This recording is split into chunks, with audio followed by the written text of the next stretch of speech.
Hi mga ka-safety. So kumusta tayo guys? Para dun sa ating mga aspiring safety. So ang video ito para sa inyo guys.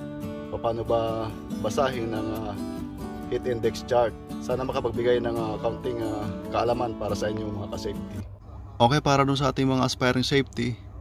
So guys, punta tayo dito sa how to calculate the heat index. So kung makikita nyo guys, ito yung tinatawag na heat index chart. So bilang isang safety officer, lalong-lalo na kung nais nating makapagtrabaho bilang isang safety officer dito sa mga bansang Middle East. So alam naman natin na pagka summer dito sa mga bansang ito ay sobrang mainit. During summer, ang mga HEC department ay nagpo-focus sila dito sa heat stress campaign mga ka-safety. So kung makikita nyo, ito yung heat index chart mga ka-safety.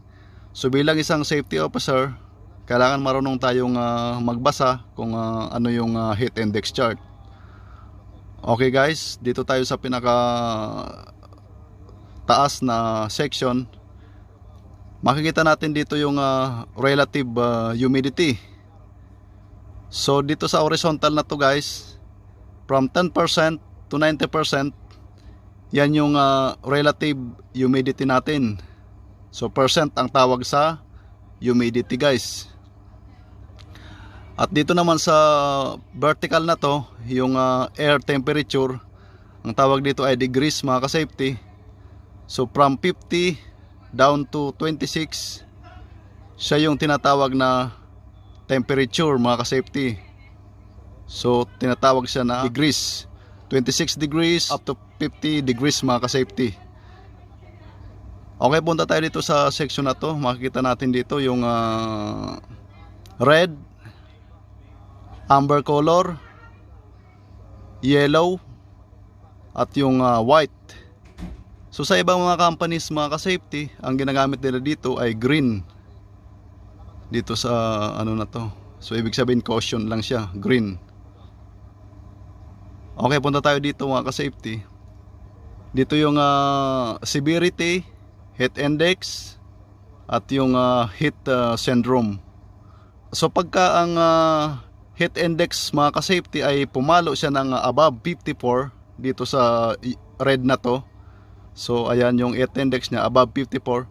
Pagka may sign na ganyan, so ibig sabihin above 54 ang heat index total. So ang possible consequence mga ka-safety ay ito: heat stroke or sunstroke imminent. So ibig sabihin yan na guys, napaka extremely danger yung red color na yan mga ka-safety. So pag pumalo ng above 54 ang total heat index, so ibig sabihin ay napaka panganib. Okay, punta tayo dito sa amber color. Ibig sabihin ay danger. So ang total heat index niya from 39 to 53 total heat index. So ibig sabihin ay danger. So mapanganib pa rin siya mga ka-safety.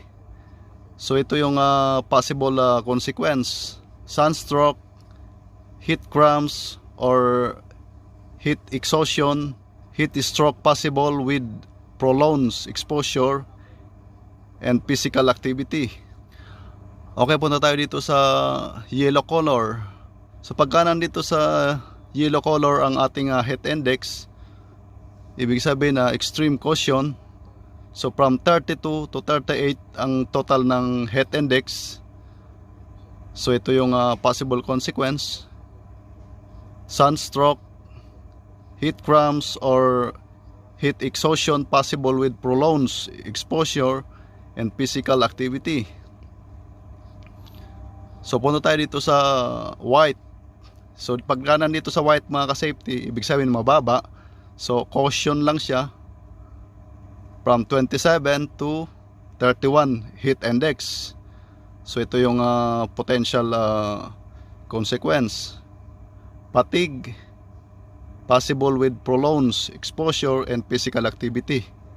So okay guys, punta tayo dito sa how to calculate the relative humidity at yung temperature mga ka-safety. So as I said kanina, yung section na to, siya yung relative humidity. At ito yung section na to, siya yung temperature. So example guys, halimbawa mayroon tayong 60% relative humidity. So ayan, yung 60% natin, siya yung humidity natin. At mayroon din tayong 40 degrees na temperature. Ayan, dito sa section na to, siya yung temperature. Iko-cross natin yan papunta dito mga ka-safety, itatapat natin doon sa 60%. So ayan. So ang total mga ka-safety, above 54 na siya, di ba? From 40 degrees, tatapat natin doon sa 60%, pataas ganun. So di ba yung sign, above 54 siya. So ibig sabihin, napakataas mga ka-safety ang total heat stress index niya. Mataas yung humidity, 60%. So mataas din yung temperature, 40 degrees. Then yung humidity guys ay 60%. So ito yung pinaka-total niya mga ka-safety.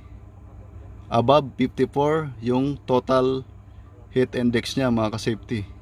So ibig sabihin, mapanganib siya. As per dito sa heat index chart, ito yung consequence ng pag sa red siya mga ka-safety. Kukunin nyo lang yung pinaka temperature, kung ilan yung temperature, at kukunin nyo rin yung pinaka relative humidity kung ilan. So ito total nyo lang siya dito guys, ganun. 40 degrees, then itatapat nyo dun sa 60 pataas. So ito yung pinaka total nya. So ibig sabihin above 54. So ibig sabihin napakataas. May mga companies na stop work yan mga ka-safety, lalong lalo na sa mga malalaking companies dito sa Middle East. So stop work to. Mayroon din sila mga plug system. Pagka red plug, so lalong lalo na sa mga oil refineries, so may plug system silang tinatawag dyan mga ka-safety. Kailangan sinusunod yun. Pagka nag red plug na siya, so lahat ng trabaho ay totally stop yan. So another example guys, so halimbawa mayroon tayong 50% na humidity. Ayan yung humidity natin, 50% halimbawa. At mayroon din tayong 34 na degrees temperature. Ito yung pinaka total heat index niya mga ka-safety. So 41 lang siya. So nandito lang siya sa amber color. But as per dito sa heat index chart, so still danger. So pagka ganun mga ka-safety, na nandito pa siya sa danger heat index chart, so ibig sabihin mapanganib pa rin siya. So ang ginagawa dyan, karamihan binibigyan natin ng regular rest ang ating mga trabahador, ang ating mga worker. Lalong lalo na pagka exposed sila sa direct sunlight, so hindi natin sila pwedeng ibabad sa init na nakabilad mga ka-safety. So kailangan mayroong rotation, regular rest. So depende yan sa heat index. So kung makikita nyo guys dito sa baba na to, sa section na to, halimbawa ito yung heat index nya 27 to 31. So ito yung pwedeng maging rest ng ating mga tao mga ka-safety. So pagka umabot ng 27 to 31 ang heat index, so halimbawa ang ating mga worker ay nagtrabaho siya ng 50 minutes, so ang potential na pahinga niya ay 10 minutes. Dapat every 50 minutes kailangan mayroon siyang 10 minutes rest mga ka-safety. At ito naman yung pwede niyang inumin na tubig mga ka-safety. So 1 cup every 20 minutes. So yan yung i-recommend natin na pag-inom ng tubig mga ka-safety. So ito yung control natin, continuous visual monitoring. So kailangan minomonitor ng mga supervisor or tayo, sinusupervise natin sila. Ayan, continuous monitoring. So ito yung nire-recommend ng heat index mga ka-safety. Anyway guys, ang bawat mga companies, mayroon din silang mga sariling standard kung ilan ang i-recommend nila na rest period mga ka-safety. So ito yung ginamit kong example. Ito yung sa previous site ko nung nasa Qatar pa ako mga ka-safety. But standard to mga ka-safety kasi sa petrochemical to yung standard na to guys. So ulitin natin mga ka-safety, paano ba magkuha ng total ng heat index. So as I said, kunin lang yung pinaka relative humidity kung ilang percent, at kunin din yung pinaka temperature. So kung mayroon kang example na 36 na temperature at mayroon kang 60% na humidity, so ayan 60%. So ang total heat index niya ay 49 mga ka-safety, ayan. So kunin lang pag ganun pataas at itapat dun sa kung ilan yung degrees mga ka-safety, ayan. So itong 49, siya yung pinaka heat index niya mga ka-safety. So paano ba natin makukuha guys yung relative humidity at yung temperature? Anyway, mayroon tayong ginagamit dyan na device mga ka-safety. So ang tawag dyan guys ay thermohygrometer. So itong instrument na to guys, kailangan lagi itong naka-calibrate. So pinapakalibrated natin to sa third party. So kailangan para accurate siya, na accurate reading, so kailangan na calibrated siya guys. So may mga third party na nagka-calibrate ng mga instrument. So kailangan valid ang ating calibration at proper care din mga ka-safety. Kailangan iniingatan natin yung mga instrument na to para maging accurate ang reading niya. So guys, bali ang tawag dito ay thermohygrometer. So dito sa taas na to, ito yung temperature natin. So ayan yung degrees. Example yung 21 degrees. Ayan yung temperature niya. At dito naman sa baba, ito yung percent. Ito yung humidity. Ito yung relative humidity guys. So ayan yung sa baba na yan.